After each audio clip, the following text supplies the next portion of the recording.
আসসালামু আলাইকুম। শিক্ষার কৌশল ইউটিউব চ্যানেলে তোমাদের সবাইকে স্বাগতম। প্রিয় এইচএসসি পরীক্ষার্থী, তোমাদের জন্য আজকে আমি একটি নতুন আপডেট নিয়ে এসেছি। তোমাদের এইচএসসি পরীক্ষার্থীদের আন্দোলন এবং তাদের জমা দেওয়া স্মারকলিপির ফলাফল এবং আজকে শিক্ষা বোর্ড থেকে তোমাদের কি কি নির্দেশ দেওয়া হয়েছে সেই বিষয়গুলো নিয়ে আজকে আমরা আলোচনা করব। তো ভিডিওটি শুরু করার পূর্বে তোমরা যারা আমার চ্যানেলটি এখনও সাবস্ক্রাইব করোনি অবশ্যই চ্যানেলটি সাবস্ক্রাইব করে দেবে এবং পাশে থাকা বেল আইকনটি অবশ্যই চালু করে দিবে। তোমরা জানো যে এইচএসসি 2024 ব্যাচের সকল আপডেট নিয়ে শিক্ষার কৌশল ইউটিউব চ্যানেল নিয়মিত কাজ করে যাচ্ছে। সো শিক্ষার কৌশল ইউটিউব চ্যানেলের সাথে থেকে তোমরা তোমাদের এইচএসসি 2024 ব্যাচের সকল আপডেট জানতে পারবে। তো চলো বন্ধুরা, ভিডিওটি আর বড় না করে শুরু করা যাক। তোমরা যারা 2024 সালে এইচএসসি পরীক্ষা দিবে তোমরা কিন্তু ইতিমধ্যে অনেক আন্দোলন করেছো। তো সেই আন্দোলনের ফলাফল কিন্তু আজকে একটি তোমাদের সুখবর দিয়েছে। সেই সুখবরটি আমি তোমাদের এই ভিডিওর শেষে জানিয়ে দেব। বিগত বছরগুলোতে এইচএসসি পরীক্ষা যেমন 2 বছর পড়াশোনার পরেই অনুষ্ঠিত হয়ে থাকতো, তোমাদের বেলায় কিন্তু তার সম্পূর্ণ উল্টোটা হচ্ছে। বিগত বছরগুলোতে যেমন 2022-23 সালে যে এইচএসসি পরীক্ষা হয়েছে সেখানে কিন্তু শর্ট সিলেবাস অনুষ্ঠিত হয়েছিল। শর্ট সিলেবাসে অনুষ্ঠিত হওয়ার পরেও তারা কিন্তু সময় পেয়েছিল 24 মাস। তো 24 মাস পড়াশোনা করে তারা শর্ট সিলেবাসে পরীক্ষা দিয়ে তারা একটা ভালো রেজাল্ট করেছে। সো তোমাদের বেলায়ও কিন্তু শিক্ষা বোর্ড পারত যে 24 মাস পরে পরীক্ষা নেওয়ার, কিন্তু শিক্ষা বোর্ড এই সেশন জটটি খোলার জন্য সে কিন্তু কি করেছে, তোমাদের পরীক্ষা 15 মাসে নিচ্ছে। তো 15 মাসে পরীক্ষা নেওয়ার ফলে কোনো ব্যাচেরই কিন্তু কোনো সমস্যা হচ্ছে না, শুধুমাত্র কিন্তু তোমাদের একটি ক্ষতি হয়ে যাচ্ছে যেখানে তোমরা সিলেবাস এখনও কমপ্লিট করতে পারোনি। যার কারণে 2024 সালের এইচএসসি পরীক্ষার্থীরা রেজাল্ট নিয়ে একটু শঙ্কা প্রকাশ করছে। তারা বলছে যে যেহেতু শর্ট সিলেবাসে পরীক্ষা নিচ্ছে সেহেতু আমাদের শর্ট সিলেবাসও এখনও শেষ হয়নি, কিন্তু কিভাবে আমরা পরীক্ষা দিয়ে ভালো রেজাল্ট করব, এই ভয়ে কিন্তু তারা সবাই আছে। তো যার কারণে শিক্ষার্থীরা কিন্তু প্রথম দিকে একটু গুটি কয়েক শিক্ষার্থী নিয়ে আন্দোলন করেছিল।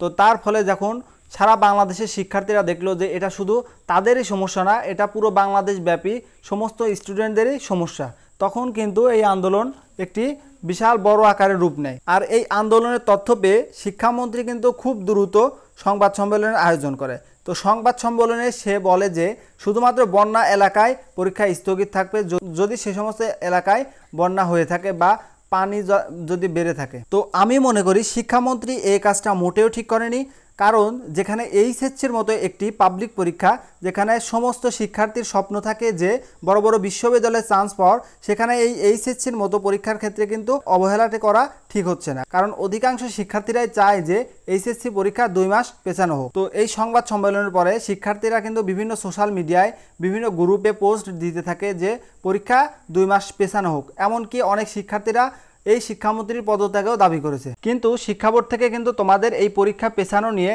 এখনও কোনো আপডেট দেওয়া হয়নি।